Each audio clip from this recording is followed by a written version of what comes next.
This is your News Source Evening Bulletin for today, Wednesday, the 24th day of February in the year 2021. I'm Gordon Mosley. Here's what we're tracking tonight. Tourism and Business Minister Onish Waldron today defended the government's firing of scores of public servants since taking office last August. In her contribution to the budget debates, the technocrat minister said many of the public servants who were terminated by the new PP civic administration were linked to the APNU-AFC coalition and did not hide their allegiance. Mr. Speaker, in the aftermath of the election of 2020, several persons in the public sector openly indicated that they were adamantly opposed under any circumstances to President Ali and to any PPP government. They openly said so. Some took to social media, some took to the mainstream press, some even took to the streets. Some of these public servants were captured on camera praying and referring to anyone outside of their chosen political circles as devils. Some said that the PPPC were rigging the elections. Others said that any PPPC administration would be illegitimate under any circumstances. Waldron, who served in a senior public service position under the APNU-AFC administration and is also a former magistrate, said many of the public servants who were sent home after the PP Civic won the elections were bent on obstructing the new government's plans and works. The real problem was that having opted to remain in office, some were not content to buckle down and do the job. Many were determined to be obstructionists and engaged in behavior that could not reasonably be interpreted as anything other than obstruction, given their stated sentiments. Some came to this very house, Mr. Speaker, and refused to assist in providing information in response to questions asked during consideration of the estimates by the people's representatives on the other side themselves. The minister also told the National Assembly that not all of the terminated public servants could be seen as obstructionists, as many of them left their posts in good standing after being fired. I am not saying that all persons separated from the public service were obstructionists. This is not the case. I say, however, Mr. Speaker, that when the opposition takes to social media and lumps the good and the bad and the ugly in their quest to pursue a narrative of racial discrimination, they do so at a disservice to those who are separated from the public service with dignity and with no wish other than to give the administration space or to pursue other opportunities, as some of them indeed did. The opposition has accused the government of firing more than 1,000 public servants since taking office. Many of them were not knowingly linked to any political party. Several senior public servants were fired and told that their services were simply no longer needed. More news coming up in a moment. GTT is celebrating our 30th year of proudly serving Guyana. You're invited to join the celebration with 30% off your internet for 3 months when you sign up for Blaze high-speed internet powered by Plume Home Pass. Promotion runs from January 29th to February 28th. Take advantage of this offer today using promotional code BLAZE330. Visit gtt.gy Blaze Discount 17 for full details. GTT and you, together we rise. Farfan and Mendez Group of Companies are committed to promoting development through quality service and integrity. We offer our customers genuine products, reliability, and excellence in service. Our corporate head office at Providence affords you the added convenience of a spacious showroom with secured parking. At Farfan and Mendez, we continue to offer our customers a wide range of genuine and affordable German-engineered equipment. We also offer clean, green alternative energy solutions with our industry-leading brands of solar equipment. So, visit our new showroom at Providence and enjoy the service of our efficient and courteous staff. Farfan and Mendez, offering you solutions you can depend on. Contributions online? Simply visit our website at www.nis.org.gy. Click on the Create New Account button and enter the required information. An automatic email notification will be sent to acknowledge your application. Once your information is authenticated, you will receive an email within 48 hours with instructions on how to access the site. Once logged in, you can click on the My Contributions tab on the left side of the screen to view your contributions. For further information, you can call our Records Department on 225-2798 or visit your nearest NIS office.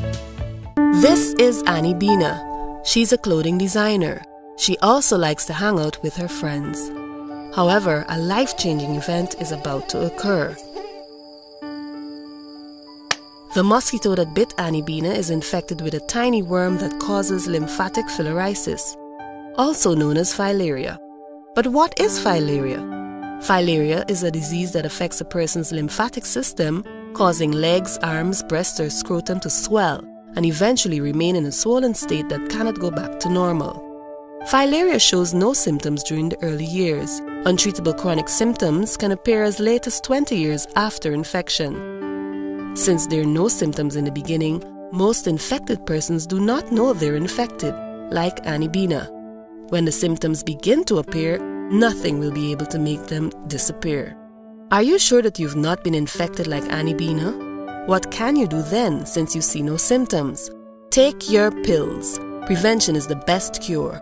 A message from the Ministry of Health in collaboration with PAHO WHO. Mom, what are you doing with GPL on your list? Child, you forgot I have to pay GPL? You got time with GPL? I have to keep these lights on. The customers who think in that manner and refuse to honor their obligation to GPL are obviously not playing their part in ensuring quality service delivery. So, I will continue to pay my GPL bill on time, every time. I recognize the value of your point, Mom. You were right.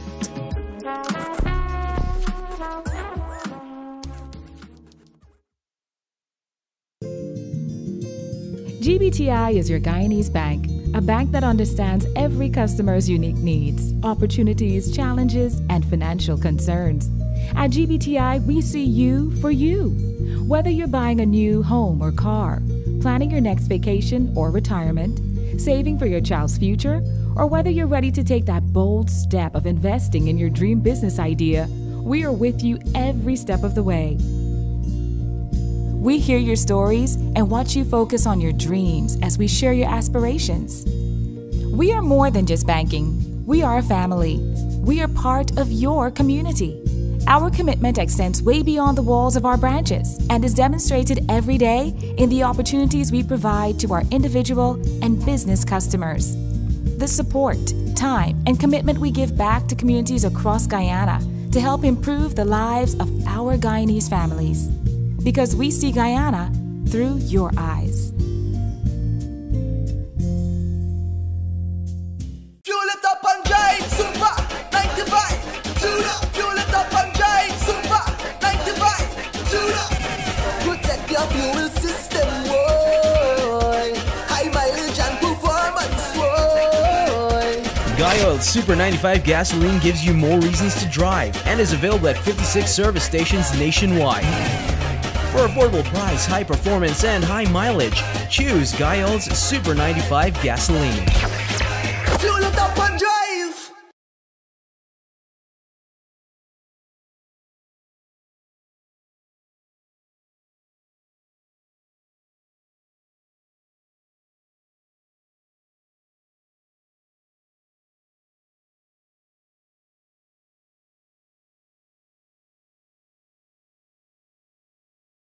Opposition Member of Parliament and former Minister of Public Security Kemraj Ramjatan is pleading with the government to consider a 10% retroactive salary increase for public servants, pending negotiations with the Guyana Public Service Union.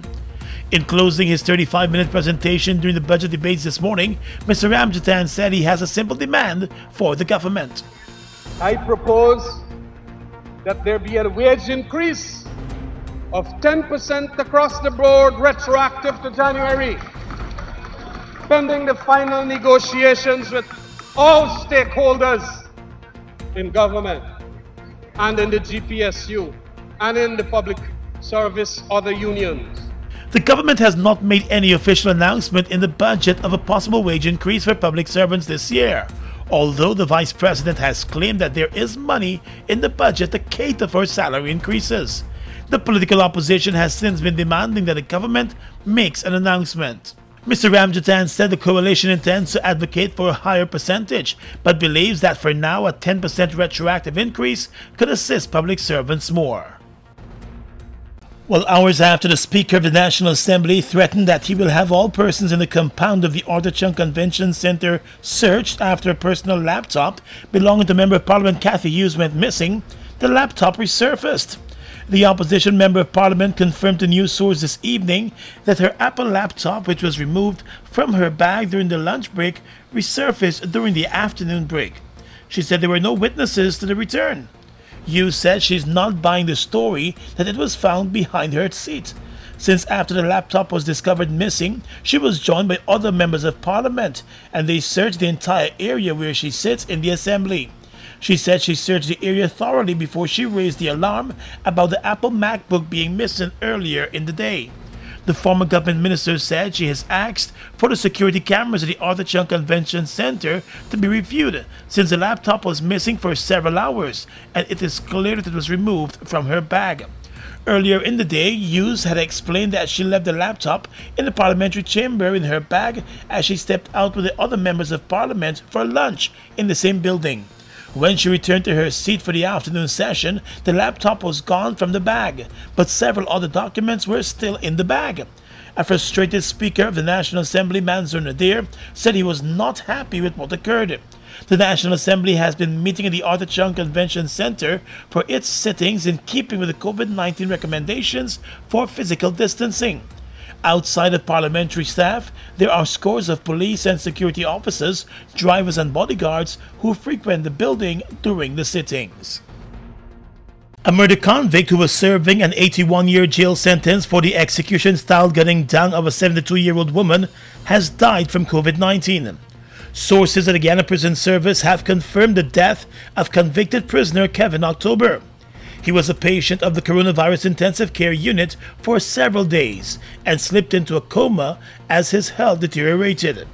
News source understands that October, who recently appealed his conviction, had 3 other serious underlying conditions that may have contributed to his hospitalization and eventual death after he contracted COVID-19 inside a Mazaruni jail. Family members of the man had complained that they were not provided with adequate information about his hospitalization since his COVID-19 diagnosis. They were told that he was in a coma and on a life support machine, which was eventually disconnected as he became brain dead. In the past 24 hours, Guyana has recorded 3 coronavirus-related deaths. At least 3 prisons have reported cases of the coronavirus in the past months. This is the first COVID-19 related death from within the prison system. Back in December, Kevin October and the other 3 men who were convicted of murdering Rob Street granny Clementine Fidcow Paris appealed their conviction. The woman was shot several times at her Rob Street home back in 2011 in an execution that police believe was linked to her refusal to sell her home. The 4 were convicted in 2015. Investigators believe they were hired hitmen. An investigation to unearth the mastermind of the attack has been ongoing ever since. Police investigators have issued a wanted bulletin for a 42-year-old East Le Penitence man in connection with the gunning down of a Tiger Bay youth, Dale Christopher, at the Juve Fete in Lodge on Mashramani morning. The wanted man has been identified as Osafo Grundal. The 27-year-old shooting victim, Dale Christopher, was shot once in his abdomen. He was pronounced dead at a Georgetown hospital after being taken there by a group of friends. It remains unclear what led to the shooting, but the main suspect, Osafo Grundal, is no stranger to law enforcement. He had been previously fingered in a number of armed robberies and was charged 2 years ago for the murder of a Lodge resident, Marlon Rodney. The Guyana Police Force is asking anyone who may have information on his whereabouts to contact the nearest police station or call 911. The shooting incident took place at a roadside Juve party in Lodge just after 6 o'clock on Tuesday morning. Eyewitnesses recalled hearing 2 to 3 loud explosions before the crowd of more than 500 persons was seen running to safety. The party was held despite the national curfew, which prohibits social gatherings and events. The Tiger Bay youth who was shot dead was in the company of his friends. Family members said he left his home just after 1 o'clock on Tuesday morning to attend the party. The popular Acme establishment and general store in Georgetown has been plunged into mourning with the death of the company's general manager, Sandra D. Barker. The 54-year-old woman's body was found on the floor of her office at the corners of Regent and King Street here in Georgetown this morning. She was last seen alive in the same office on Monday afternoon. It is suspected that she might have collapsed and died while at work the same evening, unknowing to her family and workmates. Tuesday was a national holiday, so the store was not open. A police report said the discovery was made this morning by one of the workers of the Acme store, and immediately the police and emergency services were contacted. The woman was pronounced dead at the scene. According to the police, there were no marks of violence on the body, and there were also no signs of breakage at the building. In a Facebook post, one of the woman's siblings said she was the eldest in the family. He noted that it was difficult for anyone to check on her because they would have been unable to gain access to the building because of the grill work. He said some efforts were made yesterday to contact her by phone, but those efforts failed and not much was thought of it at the time. Ms. Barker worked at the Acme store for over 2 decades. Police in Berbice have arrested 4 men in the quarantine area who are accused of attacking and raping an elderly woman in her home. The woman, who is said to be in her 90s, was discovered yesterday morning by her caregiver in a bloody state. She told the caregiver about the attack by the men and was taken to a hospital, where it was confirmed that she was sexually assaulted. A police report said a woman who lives alone told the caregiver that she was choked and beaten by the men who invaded the house. Police investigations led to the arrest of the suspects as the probe is ongoing. Charges could be filed as early as this week. Let's tell you now that the Multi-Agency Coordinating Committee for Addressing the Influx of Venezuelan Migrants into Guyana has been resuscitated by the government. The committee met recently to give attention to the migrant situation through a coordinated effort between the Guyana government and international partners. The multi-agency committee was formed under the last government and worked in several communities and with international partners to address the influx of Venezuelans who were fleeing their homeland because of an economic crisis. The agency is now expected to continue examining the means of strengthening its capacity through policies to prevent uncoordinated and duplicated activities when addressing the issue. Discussions have been focused on irregular border crossings and the registration of migrants. The agency is also looking at programs that are in place to assist migrants.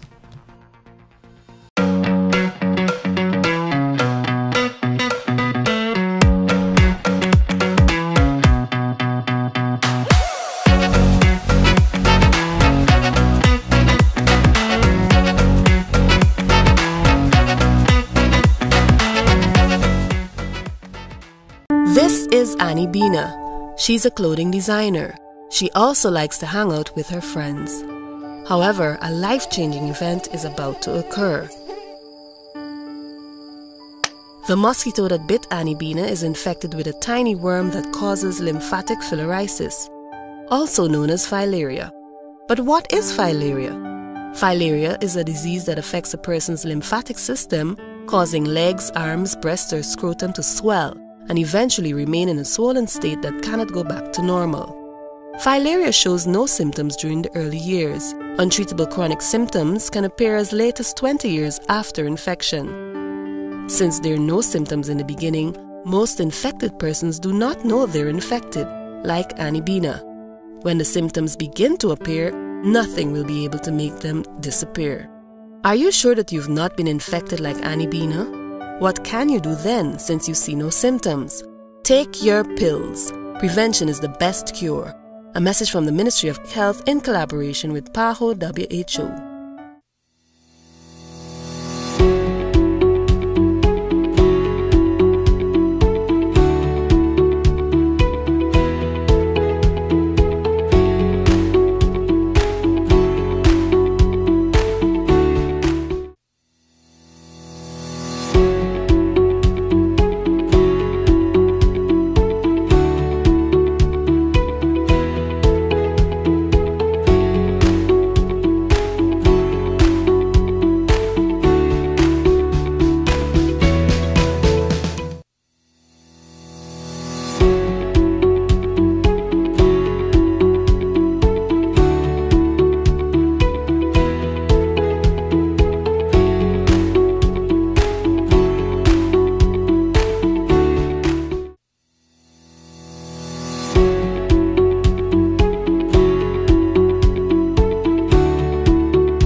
to the impacts of the global pandemic, COVID-19, across our nation, essential organizations like us have chosen to adopt innovative approaches to meet the emerging needs of our customers while protecting our employees. Here are some quick tips to make managing your GPL bill easier while we practice social distancing. To register for electronic billing, you can use the e-billing tab on your website. To access your bill balance, you can use 4 options: the website live chat at gpl.net, the online inquiry on our website under billing, SMS Freedom by texting your GPL reference number to 624-0400 or 608-8400, or call our call center at 226-2600. A message from the Guyana Power and Light Incorporated. We are legions of men standing strong, but never too proud to stoop and help someone. We must send a clear signal to all. Do right, walk in upright ways, knowing that's what being a man is all about. And ever aware that things will only get worse when good men do nothing. Stand strong. Be the one to live right. Across the region right now, 4 days after he renewed calls for the World Health Organization to help ensure equity of access to COVID-19 vaccines, the Prime Minister of Trinidad and Tobago, Dr. Keith Rowley, has revealed that the charlatans are attempting to peddle vaccines to the government at inflated prices as high as $25 per dose. He said what is worse is that the culprits include members of the medical fraternity. Dr. Rowley made the revelation when he joined the Ministry of Health virtual press conference and responded to claims about the government's perceived failure to acquire substantial doses of COVID-19 vaccines. It's difficult to say exactly how much a dose costs, but in India, where the Oxford AstraZeneca vaccine is made, it costs $2.72 per dose, according to UNICEF and the National Public Radio Research. Dr. Rowley said there has been at least one incident where someone purporting to be an agent for one of the largest manufacturers of the vaccine tried to get contacts locally to supply it. Well, Venezuela is shipping jet fuel to Iran in return for vital gasoline imports for the South American nation as part of a swap deal agreed by the 2 state-run oil firms. 3 people with knowledge of the matter told Reuters. The Reuters news agency is reporting that Iran has ramped up assistance to Venezuela since last year, as the U.S. tightened sanctions on both countries, hitting oil exports by state-run firms Petróleos de Venezuela and the National Iranian Oil Company. Iran has sent flotillas of state-operated tankers carrying gasoline and feedstock for motor fuel to Venezuela, as well as equipment and spare parts to help the once prosperous OPEC nation restart its dilapidated refineries. But the countries have provided few details on what Iran is getting from Venezuela in return. Iran's embassy in Caracas said in August that Venezuela had shipped a cargo of mangoes and pineapples to Iran as part of a win-win commercial relationship. And finally tonight, international news. Ghana has become the first country to receive coronavirus vaccines through the COVAX vaccine sharing initiative. A delivery of 600,000 doses of the AstraZeneca vaccine arrived in Accra on Wednesday. The first recipients are due to be healthcare workers. The COVAX scheme aims to reduce the divide between rich countries and poorer nations unable to buy doses. The program is planning to deliver about 2 billion vaccine doses globally by the end of the year. Ghana, which has a population of over 30 million, was chosen as the first recipient of the free vaccines after promising quick distribution and meeting the criteria set by COVAX. Further deliveries are expected to neighboring Ivory Coast later this week, the COVAX Alliance has announced. And that's your News Source Evening Bulletin for tonight. I'm Gordon Mosley reporting.